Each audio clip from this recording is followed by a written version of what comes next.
Hello guys, in today's video I'm going to show you how to change map on Rocket League and basically change it on replay. So what we want to do is go ahead and first of all install Bakkesmod. So I'm just going to exit Rocket League from here. What you want to do is go ahead and install Bakkesmod. I already have it, so I'm just going to show you just in a second how to do this.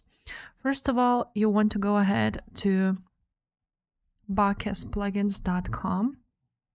So it would be just like so, and after that at the top you will see download Bakkesmod. So you want to go ahead and download it.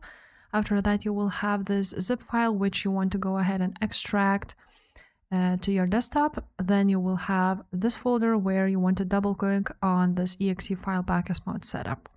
Once you will set it up, you will see Bakkesmod shortcut here.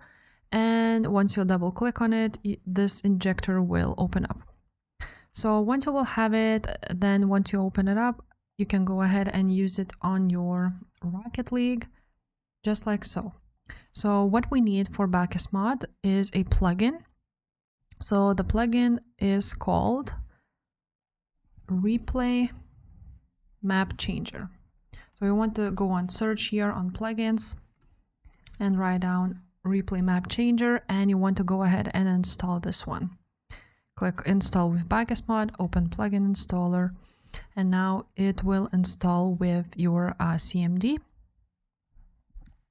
Now once it was installed, you want to go ahead here on Bakkes plugins and you will need to refresh everything here in order to see it, because as you can see and here it is, Replay Map Changer. So now you want to go ahead and go to your profile, then go to match history, and of course go to your replays, saved replays. So I don't have saved replays on this account, but basically how it works, you go and load your replay. After that, open Bakkesmod menu, go to plugins as I said, go to Replay Map Changer, and then all you need to do is just select and change the map. So that's basically how it works. And yeah, after that you can edit it on, for example, DaVinci Resolve or on CapCut. And if this video was helpful guys, make sure to subscribe, and I will see you next time. Bye.